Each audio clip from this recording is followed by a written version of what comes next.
we are seeing a growing number of children feeling anxious and experiencing mental health issues.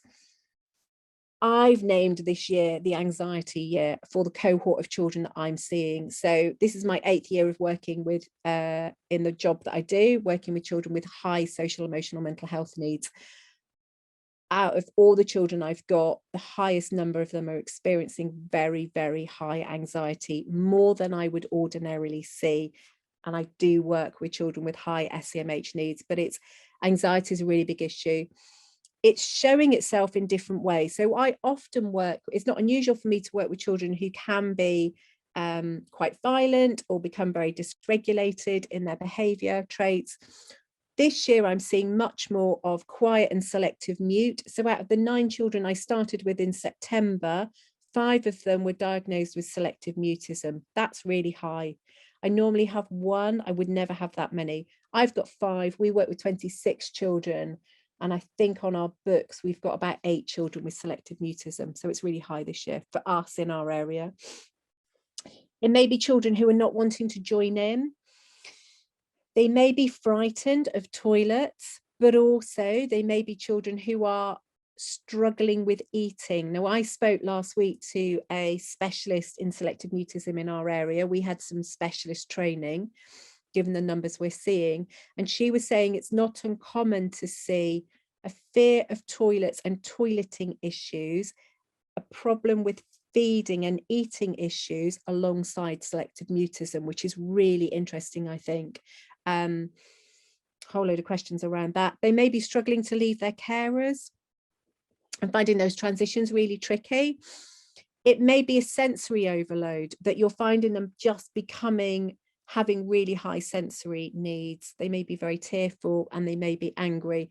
Obviously, that's a huge area, but we're seeing that's what I'm seeing a lot of this year. And why? It's COVID. I'm absolutely convinced of it. This is the cohort. So I'm working with those 4-year-olds. They were the cohort who, when they were 2, they were just beginning to go to toddler groups and whatever, and everything stopped. The other thing that has really dawned on me as well is their 2-year checks wouldn't necessarily have happened in the way they normally did. So certainly we're seeing a big issue at the moment of children who ordinarily would have been picked up by health visitors, but haven't been in the way that I would have expected. But of course, their 2-year checks didn't happen in person. And so I think that's worth remembering. But I'm also working in nurseries. I've just started some new work in nurseries. And what I'm hearing nurseries saying to me is their current cohort of preschoolers are in a worse place than they were last year's cohort. So I don't know if that's the case for you, but just to reassure you, if you're finding that your current 2- and 3-year-olds, you're going, what on earth is going on here? This is not just you. I think this is going on across the country. Now, obviously, I can only talk about where I am currently in Bath, but I can't believe it's unique to Bath. I'm pretty certain. And I can see a few people nodding, which makes me think, yeah, this is not just a Bath issue. I think it's all over. Okay, good morning, everybody. Welcome to Parents Webinar for October.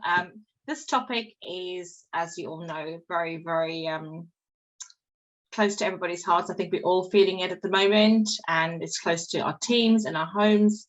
Mental health is a topic that is really difficult for a lot of people, and we wanted to put this on today with a very special guest, which Gail will introduce in a minute, to see how we can support the sector in early years, as well as, with, like I say, probably even closer to home, and look at some coping strategies that we can implement with our people in our care, the little children, as well as the staff that we work with. So a couple of housekeeping rules. The meeting is recorded and will be shared with everybody, and you can also get a free CPT certificate. So if you require one for today's training, please just message us in the email that comes out after the webinar with the recording on there. There will be instructions of how to get your CPD certificate. Everybody is muted on partner entry. There's a chat box on the side where you can ask any questions for our amazing speaker, and there will be a Q&A session at the end. It doesn't matter what it is. If it's confidential, try and just blur out any names so that anybody who can see this recording afterwards obviously doesn't feel jeopardized in any way. So without any further ado, I will ask Gail to introduce our amazing guest speaker today. Thank you very much for joining us. Thanks, Adele. Good morning. Welcome, everybody. We have a really special guest speaker, as Adele's just said, Sonia Mainstone-Cotton. She's a freelance trainer, a consultant, a nurture worker, and she's written an awful lot of books with over 25 years of experience. We've put the link to her books in the email that comes out with the recording of the webinar, so you can have a browse. But yeah, she does have quite an extensive range of books, so please do look at those. She's based in Bath, and she currently works in a specialist team supporting 3- and 4-year-olds who all have social, emotional and mental health needs. She trains staff across the whole country. She specialises in supporting children's and adults' emotional wellbeing, and she's also the series advisor for the Little Minds Matter books, which promote social and emotional wellbeing in earlier settings, and she's does them with Routledge. She's an extremely busy lady, writing lots of books. So today, Sonia is going to be discussing the effects of the cost of living crisis that can have on our mental health, which obviously is a subject close to all our hearts.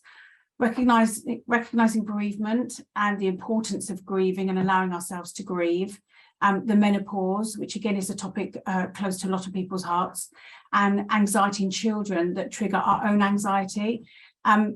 All these topics are really big issues in their own right, but of course, Sonia will just touch on each of them today and help us explore coping strategies and support for you and your colleagues and teams. So over to you, Sonia.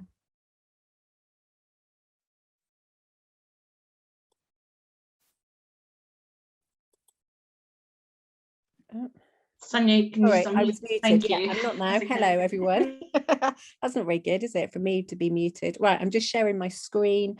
I'm hoping that's working. Can you see that screen? Adele, I can see. Yeah, brilliant. Great. Okay, hello, everyone. Thanks for that introduction. Yeah, thanks for that introduction. So good to see you all today. Happy Diwali for those of you who are celebrating. Thank you for being here. If you are celebrating, that's great. Hope you get to eat some really good food later. I think that's quite important at celebrations. I think important part for our mental health too. So I'm going to be looking at mental health. As Gail's just said, there's an awful lot of stuff that we're trying to cover in quite a short space of time. So this really is a kind of flying in and giving you a few kind of menu ideas, really. See, it's a bit of a menu, and there will be some things in that menu that are relevant for you. So as Gail said, I work with children with social, emotional, mental health needs, and I work with children in Bath and North East Somerset area, mainly 3- and 4-year-olds, although sometimes I go up to slightly older children, and I work with their staff. So the things I'm going to share with you are based on research that I've done, experience that I have. I do a lot of work in this area, so it's kind of sharing some ideas. I'm definitely not the expert in it, but I've got some experience which hopefully might be useful for you. And along each slide, I'm referencing you to places where other places can help you. I think the first thing to say is that we all experience mental health, and I'm going to come on to that in a moment, but for some people, your experience of mental health may be where it's become quite an illness for you. And if that's the case, you really do need to go and seek some advice and support. What I'm covering today won't really offer you the things that you're going to maybe need if it's become quite a serious illness for you. So it's just being aware of that. Okay, so first question to consider is, how are you today? How are you feeling? Some people, it's half term.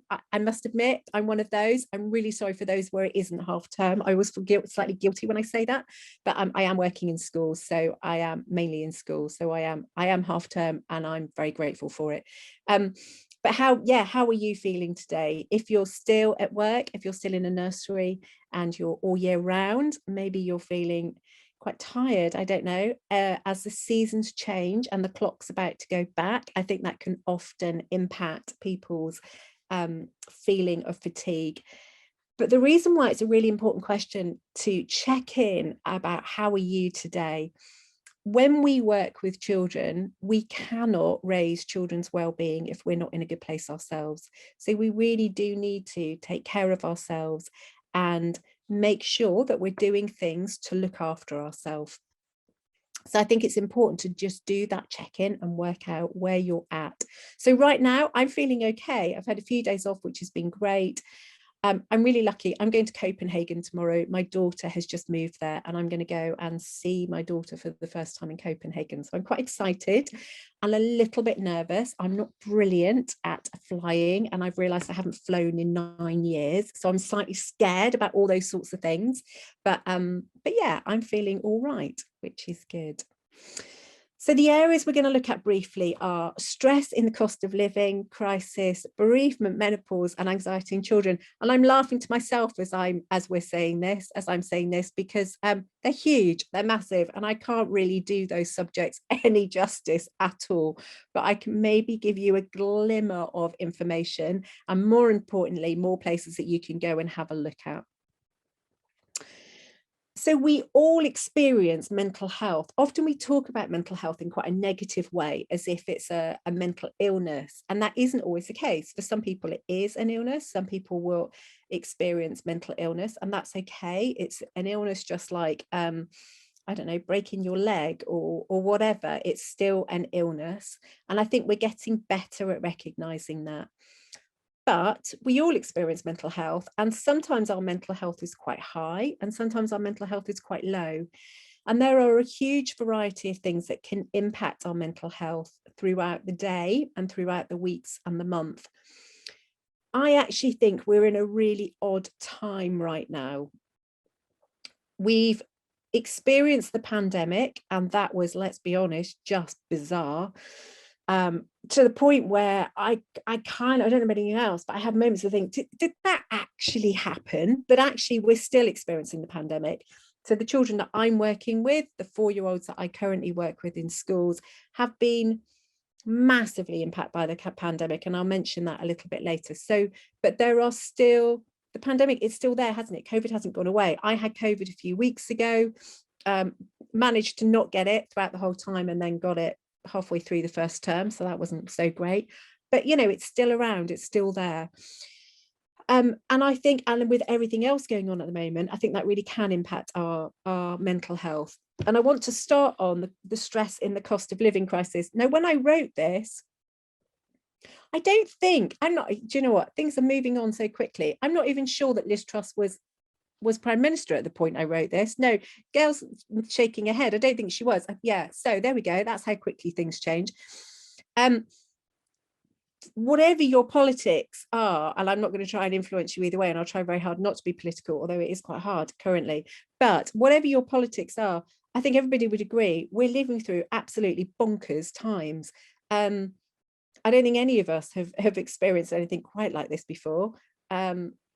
Certainly in this country anyway. So, and I do think there's a real problem when things feel unstable nationally. I think that can leave us to feeling very unstable. So at the point that Theresa May, look, it's even the wrong one. At the point that Liz Truss, that's how many prime ministers we've had, at the point that Liz Truss announced that she was going, well, that whole, is she going, is she staying, what's going on?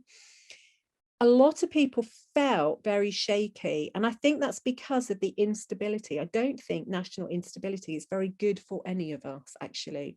And of course, financially, it's had a massive instability. And I think within our sector, that's really, really apparent. So if you are on this training and you're a nursery manager, my heart goes out to you, because I think running a business right now is a really scary place to be. And even if you're not a manager, but you're trying to work and you're trying to feed yourself and look at, you know, and keep your home and keep your children, it's really difficult. We know that our industry is one of the most poorly paid industries, and that's not okay. That isn't okay at all. So what I want to say is that obviously the current situation at the moment can really impact our mental health. So I'm going to have to draw my curtain because it's actually getting a bit sunny here. So the current cost of living crisis can really impact us. So, and that can do different things. It may be that you're aware you're beginning to feel more worried, more anxious. Maybe the way that's showing is that you're waking up at night. It may be that you're a bit more snappy, a bit more irritable. It may be that you're just feeling not very tolerant. It may be that it's making you feel really tired. All of those things can be a sign that our mental health isn't in such a good way at the moment. And it's just recognizing that and being aware of that, and then thinking, actually, are there things that I need to do? So on my next slide, there are some very there's some websites and some organizations that, if cost of living crisis is becoming really serious for you, of places where you can go and you need to go and find some help. I think the important thing to say in all of this is, please ask for help. You know, if you are struggling financially, or if that's really worrying you, please ask for help. There's no shame in that. It's really, really important that things don't get too bad for you. But I think the other thing to be aware is that even if it's not affecting us personally, it may be affecting people that we're working with. So for me, I'm working with, once we go back in September, once we go back in November, I'm working with 11 children. In September, I picked up 9, and I've just taken on an additional 2. A number of those children I know are living in really extreme poverty. And that's really difficult to see. That's really hard. And that has an impact on our work. You know, I've got 2 little boys at the moment that I'm really worried about. I'm really worried about how their families are managing. I'm really concerned about how they are over half term, and whether they're going to have enough food over half term, let alone anything else. And that worry sometimes is a worry that we take on. So again, it's being really aware of that. And sometimes a question to ask yourself is, am I experiencing stress that's my stress, or am I experiencing stress that's secondary stress? And being able to work that out can be quite important. A link I haven't put on there, but I want to mention, and maybe Gail could note this down and then put it up on the thing. If it's stress that you're experiencing due to everything else that's going on, or for whatever reason, there's a really useful podcast with Brené Brown called, with the Nagoski twins, and it's called Burnout. So if you go onto Brené Brown's website and onto her podcast and put in the word burnout, you'll find a brilliant podcast. It's free, and it's about dealing with stress. And it's one of the best things I've ever heard. It came out in 2020. And it's not a very long podcast. It's about 40 minutes. And one of the things they do is talking about having a number of things that you can do daily to release stress, which are really, really helpful. I haven't got time to go into that now, but go and have a listen to that. It's a really useful podcast to look at.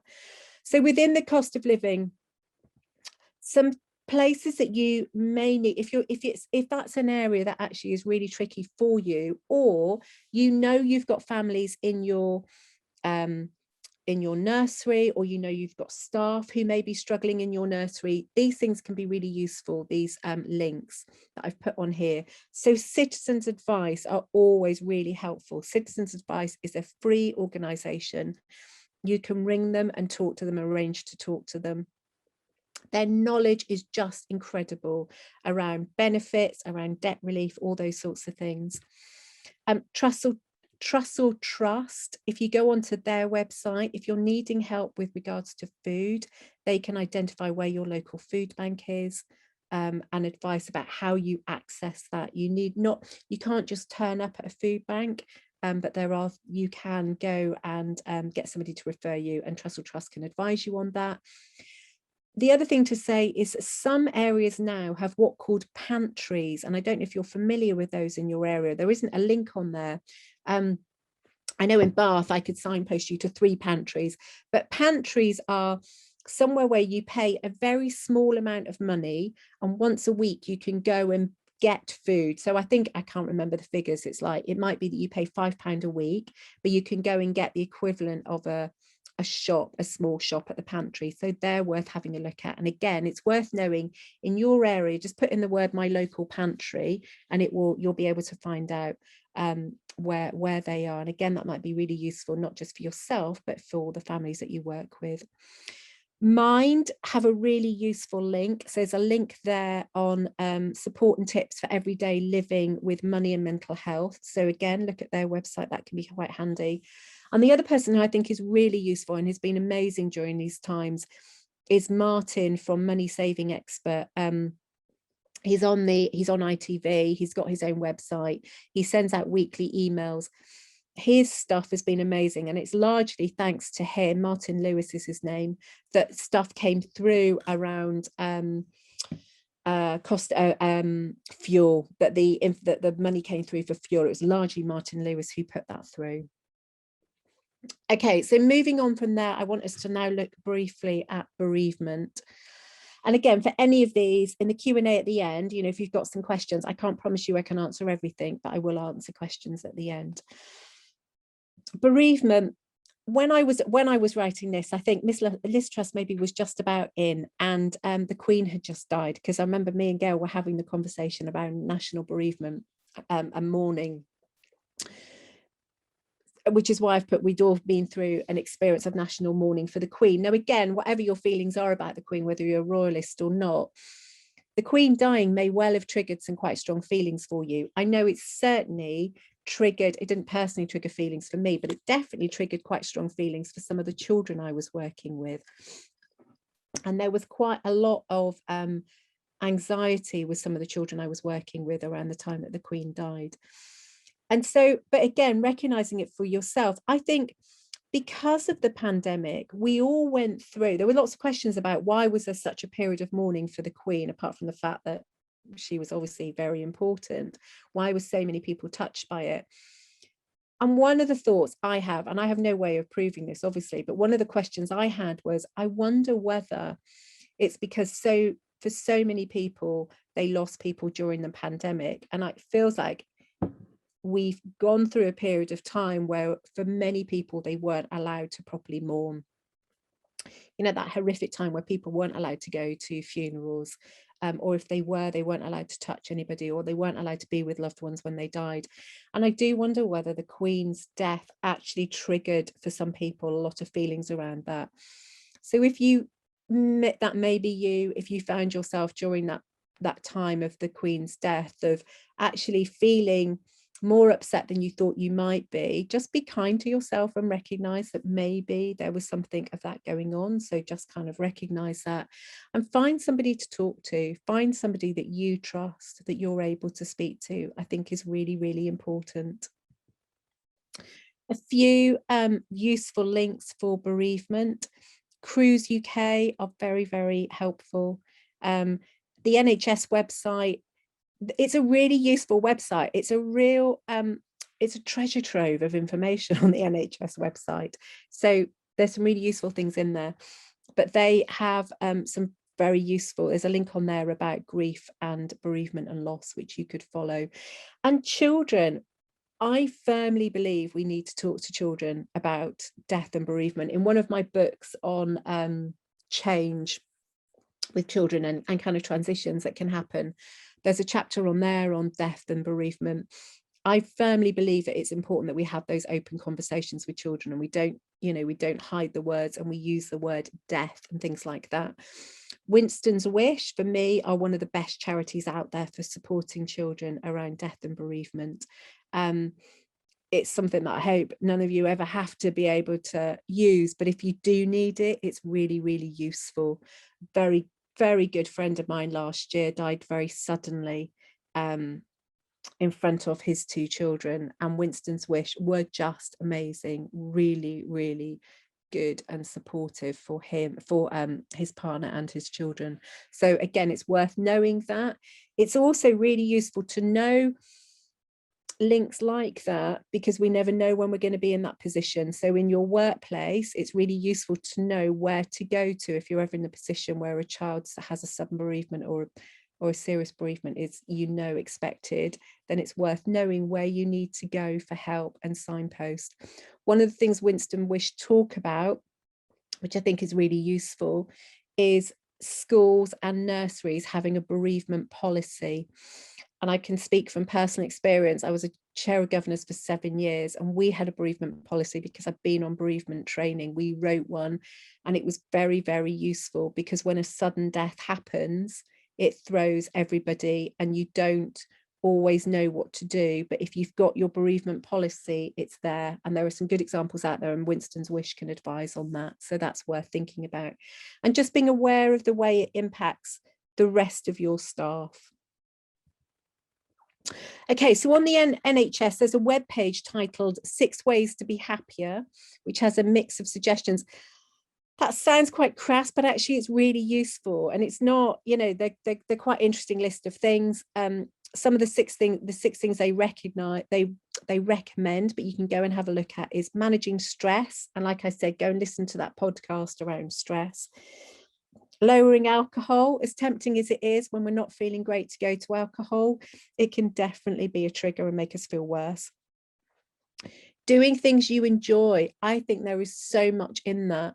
Even being able to identify small things that you like to do and being able to do them regularly is really, really important. Exercise, really good research around how important exercise is for our mental health. Eating well, again, lots of research around that. There's a lot of research at the moment around gut biomes, and feeling that if we have poor gut health, and often our mental health isn't in a good place either. So that's something worth looking at. And raising self-esteem are things. So again, they've got tips, so not just that list, but they have tips about how you can implement all of those. So again, that's worth looking at. That might be something that if you're working in a nursery, you could pin that up and have that up on your pin board so people can look at it and know where to go and have a look at that. Because often when we're not feeling great, we forget what to do. That sounds really daft, but when we're not feeling brilliant, that sort of information is not something that already naturally pops up in our minds. It's something useful to see as a reminder. And the menopause, we decided we wanted to add something on here. So I'm definitely a menopausal woman, and embracing it. There's loads of information out there on menopause now, which is great. I think really important. But it's important to say that if you are of the age, perimenopause, perimenopause can affect some women very early. Generally speaking, perimenopause starts around 40s, and it can go on for quite a while, I discovered. For some people who experience perimenopause and menopause, it can contribute to increased feelings of anxiety and depression. And I think that's really worth being aware of. So I'm somebody generally who my mental health is pretty good. I don't generally experience anxiety, but it's definitely, my anxiety levels have definitely gone up through perimenopause, without a doubt. And interestingly, after having COVID, my menopause symptoms got worse, which apparently is a thing, and my anxiety definitely got worse. I felt really low. In fact, more than anxiety, I felt really, really low after COVID, which is very unlike me.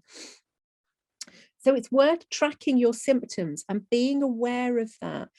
And just, I think self-awareness is really important, and just doing those check-ins with yourself. Okay, how am I feeling today? I wonder what that's about. I think there are lots of information out there on menopause at the moment. You'll probably be very aware of Davina McCall. She's got a new book out. I don't know whether it's any good. It's on my list to listen to on the aeroplane tomorrow. So, well, yeah, hopefully it's good. But what I think is a really useful writer is Louise Newson. She's a doctor. She's written a very good book called Preparing for the Perimenopause and the Menopause. I think she's excellent. She's also got various podcasts you can listen to if you Google her name. But more importantly, she has a free app called the Balance app. So if you have a smartphone, if you're experiencing perimenopause or menopause, you can go on that app, download it, and you can track your symptoms. That's what I found really useful, and that's what helped me to understand actually COVID had made it worse again. So things had got better. I decided to go on HRT. It's not for everybody. It worked for me. But actually COVID definitely made it worse again. And I was able to track that on the app, which was really useful. So it's just being aware of that, and go and speak to your GP. Every GP practice is now supposed to have somebody who specialises in menopause. From my experience, ask to speak to the GP who specialises in menopause. Personally, I had less great experience of talking to a very young male doctor who was a trainee doctor. To be honest, he really wasn't great.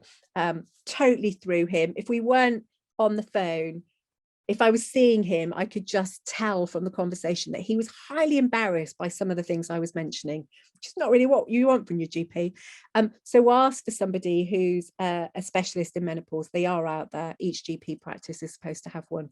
In my experience, it saves you a lot of time by talking to them. And then finally, before we get on to the question and answers, I just want to talk about anxiety in children. We are seeing a growing number of children feeling anxious and experiencing mental health issues. I've named this year the anxiety year for the cohort of children that I'm seeing. So this is my 8th year of working with in the job that I do, working with children with high social, emotional, mental health needs. Out of all the children I've got, the highest number of them are experiencing very, very high anxiety, more than I would ordinarily see. And I do work with children with high SEMH needs, but anxiety is a really big issue. It's showing itself in different ways. So I often work, it's not unusual for me to work with children who can be quite violent or become very dysregulated in their behaviour traits. This year, I'm seeing much more of quiet and selective mute. So out of the 9 children I started with in September, 5 of them were diagnosed with selective mutism. That's really high. I normally have 1. I would never have that many. I've got 5. We work with 26 children. And I think on our books, we've got about 8 children with selective mutism. So it's really high this year for us in our area. It may be children who are not wanting to join in. They may be frightened of toilets, but also they may be children who are struggling with eating. Now, I spoke last week to a specialist in selective mutism in our area. We had some specialist training, given the numbers we're seeing. And she was saying it's not uncommon to see a fear of toilets and toileting issues, a problem with feeding and eating issues alongside selective mutism, which is really interesting, I think. Whole load of questions around that. They may be struggling to leave their carers and finding those transitions really tricky. It may be a sensory overload that you're finding them just having really high sensory needs. They may be very tearful and they may be angry. Obviously, that's a huge area, but we're seeing that's what I'm seeing a lot of this year. And why? It's COVID. I'm absolutely convinced of it. This is the cohort. So I'm working with those 4-year-olds. They were the cohort who, when they were 2, they were just beginning to go to toddler groups and whatever, and everything stopped.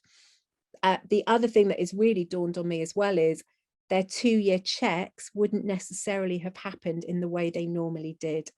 So certainly we're seeing a big issue at the moment of children who ordinarily would have been picked up by health visitors, but haven't been in the way that I would have expected.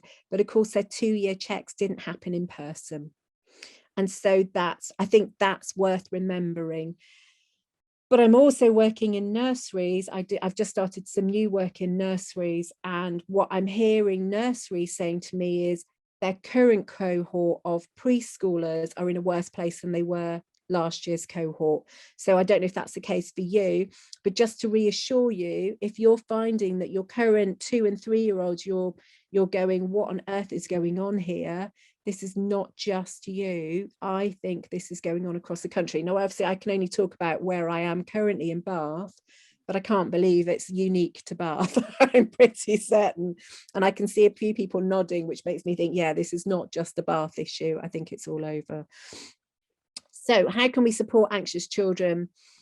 Be really gentle with them. I mean, that sounds daft, but actually my approach, I mean, I'm really gentle as a practitioner. That's naturally who I am. I'm very nurturing. That's what I do. I'm a nurture consultant, but I'm being much gentler with children than even I would be ordinarily in my approach. I'm being slower. I'm giving loads and loads and loads of pre-warnings. I use pre-warnings a lot anyway, but I'm getting settings to do a lot more pre-warnings, even to the point now where children know I'm coming in because I go on set day. They have my photo. That's happened for a while, but I'm now telling staff the day before what I'm doing on my next visit so that they can pre-warn the child. Sonia is coming tomorrow and she is doing Play-Doh with you. So we're giving them a lot of pre-warnings. That's more than I would ordinarily do. Have a really good emotional vocabulary, acknowledge feelings and worries. It's okay to do that. It's really important to do that. Spending time one-to-one with adults, if possible. I know that's really difficult when you're in a busy nursery, but if you can you spend a little bit of time with those children who are really anxious, even if it's just 5 minutes, you know, sitting with them, looking at a book with them, doing a puzzle with them, whatever it is that they love, That's really important. And where you're concerned, make referrals. And I would say don't hold back on those referrals. So GP, Senkos, OT, speech and language. I know there are massive waiting lists, and many people say to me, there's no point in making referral because there's a waiting list. I would disagree. If there's a waiting list, get on and make your referral, because if they've got to wait 18 months, get them in now. Okay. And there are, I mean, in this area, it's 18 months, I think, for OT and OTs at the moment.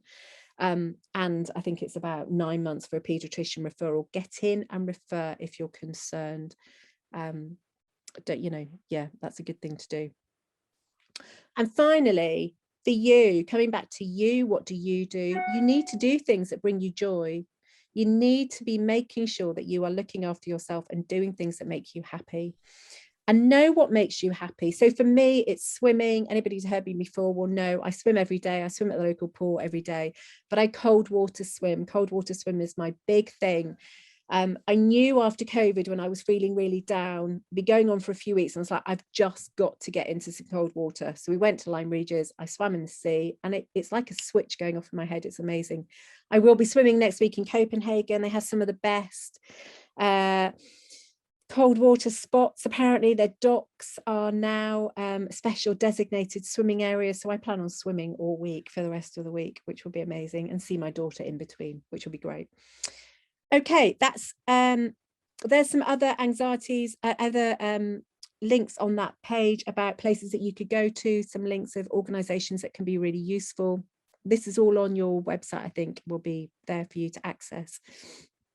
And that last page is my list of books, which I think girls put a link to. So are there any questions? I'm aware that is a real whirlwind and I might have gone over a few minutes. I'm really sorry. That's okay. Thank you so much, Sonia. Yes, we have got quite a few questions, so thank you. And if you have any more final questions, just put them in the chat and we will try and get through all of them.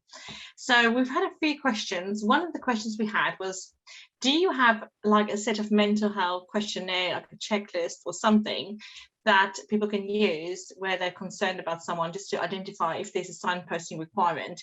Because it might not always be a signposting requirement. And I know everybody's mental health is very different, but is it like a set of questions that people can go through?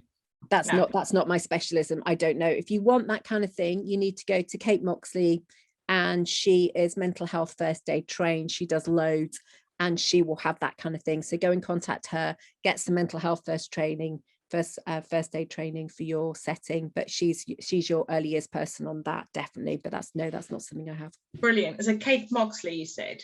Yeah. Brilliant. Hang on. Yeah, Kate Moxley. So she's written one of the Little Mind Matters books for us, A Guide to Mental Health for Early Years. But she's a mental health first aid trainer. Mental health first aid England instructor member. She travels across the country delivering training. She would be the person I would go and look at. Fantastic, thank you. We had Helen ask, how can I help a staff member who is expressed to be diagnosed with depression and severe anxiety? Have we got any ideas? She has been diagnosed, or she wants to be diagnosed? No, who has expressed to be diagnosed with depression and severe anxiety. Okay, well, first place, signpost her to the GP. Always signpost to the GP. Even if you're mental health first aid trained, they would be telling you go and signpost to the GP. That's really important. She needs to have conversations with her GP about is she able to work at the moment, or actually does she need to be signed off sick? I mean, that's a really serious thing for her to consider, to reassure her if that's what she needs, then that's okay. That's really important. But absolutely go and see the GP first, and then once she's seen the GP, come back to you and have conversations about, okay, what's going to help, what can we do to help in the workplace. But definitely go and see a GP first. Brilliant. Then we had Kirsty, who said, I've noticed persons with children at the moment seem to find it really hard to express their emotions, and how are they feeling? Do you have any ideas of short activities that could potentially encourage them to share that and be more open?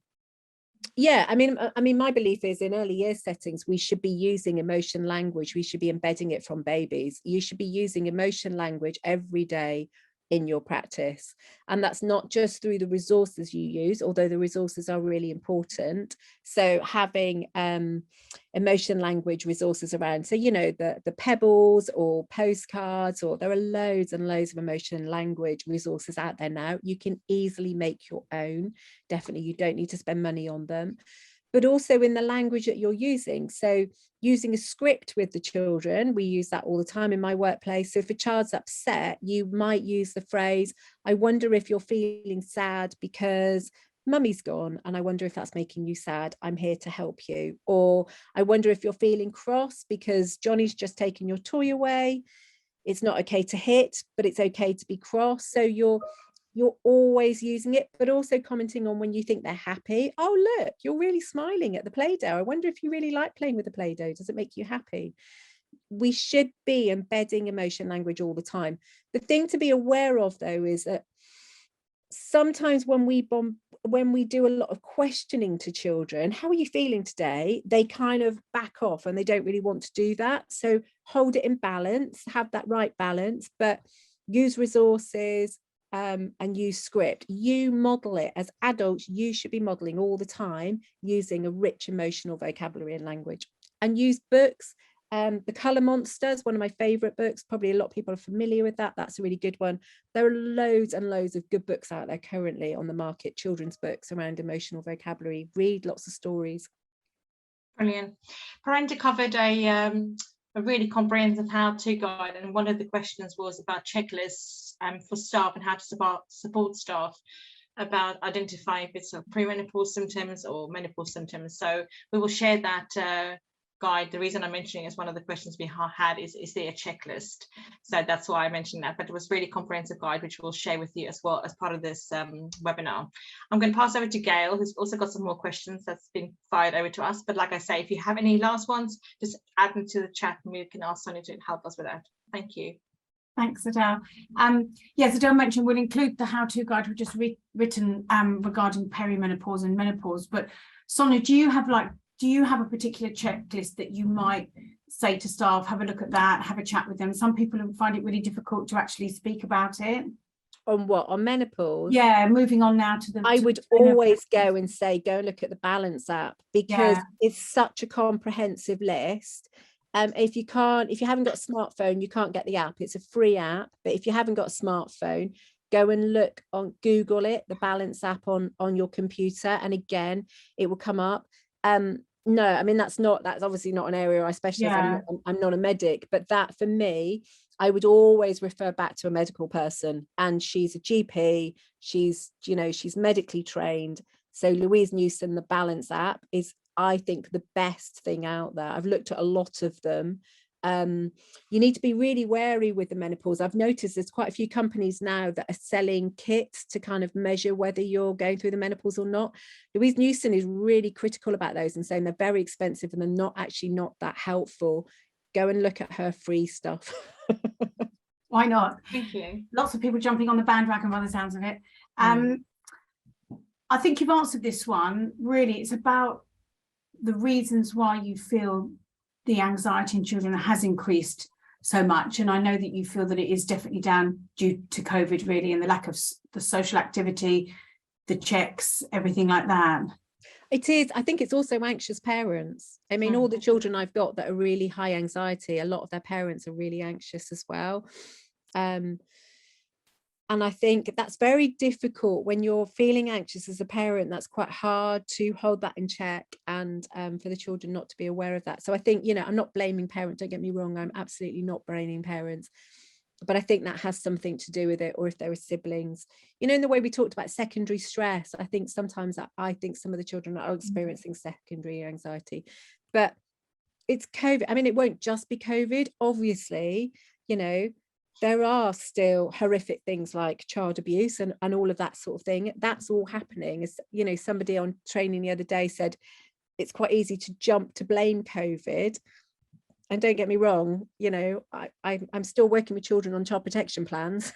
And actually, COVID has nothing to do with it. They still need a child protection plans because their parents are, for whatever reason, not being able to do the full parenting job that they need to be able to do, and not keeping those children safe. That isn't down to COVID, but COVID has had a really big impact, and that's why I think we are seeing more children who are really anxious.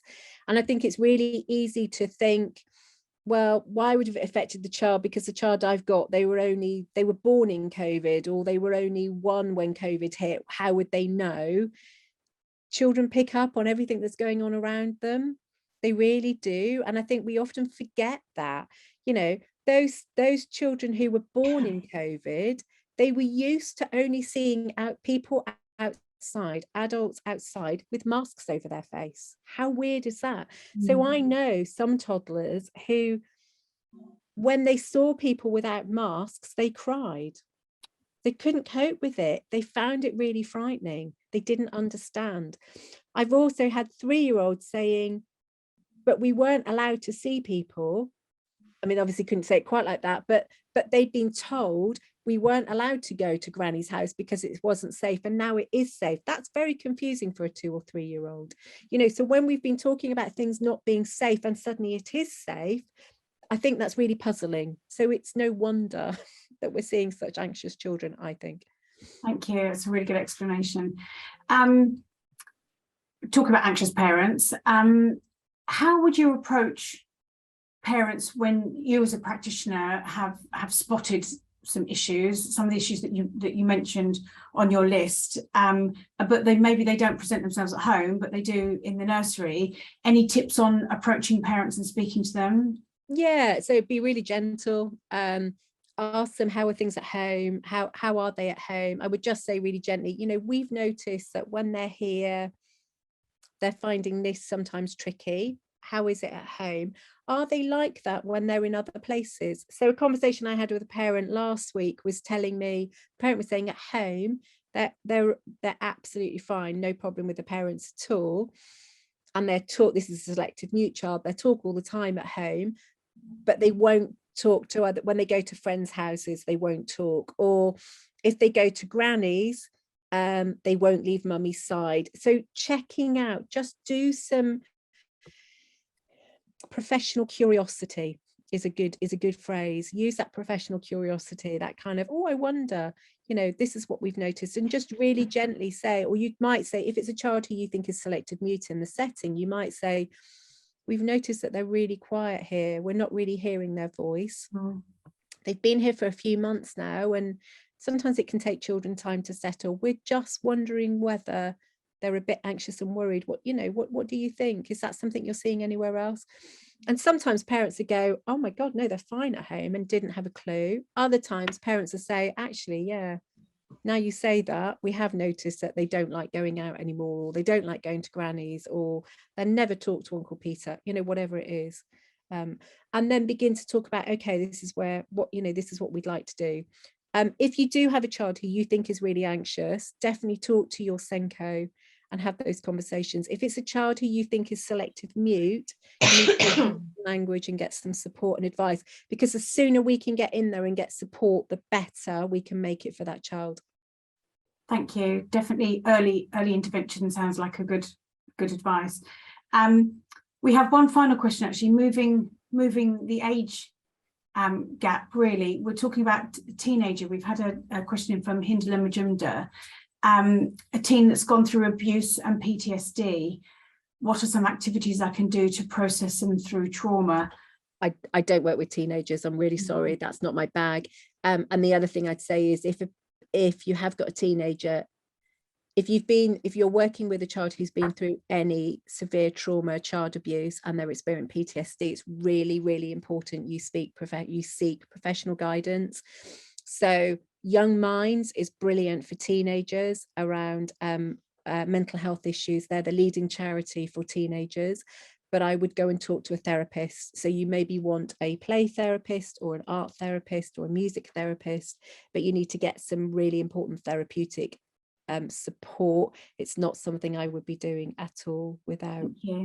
That's not my age, and even if it was, I would always be talking to trained therapists, and that's not what I am. Brilliant. Sonia, thank you so much. My goodness, it's been inside. I've made literally a page of notes, so thank you so much. I'm going to quickly open it up to the floor just to make sure if anybody's got any questions, you can take us up off mute and ask any final questions or any barriers that you might have in your setting that you want to quickly have a conversation. No? Sonia, can I just say thank you so much? This has been amazing, very insightful. Like you say, each topic in its own right, we can probably have an hour webinar on each of those. But we know how busy the sector is, and everybody's really busy trying to get to back to the children and running their own settings. Thank you so much from our side, and I hope everybody has enjoyed it. Like I said, this will be recorded, or has been recorded, and will be shared with everybody on a link this afternoon on email, as well as the presentation that Sonia has done with all the links helping us with signposting. But thank you so much for joining us today, and join us next month. You can register already on the website today. Thank you so much, everybody. Thank you. Have a good day. Thanks.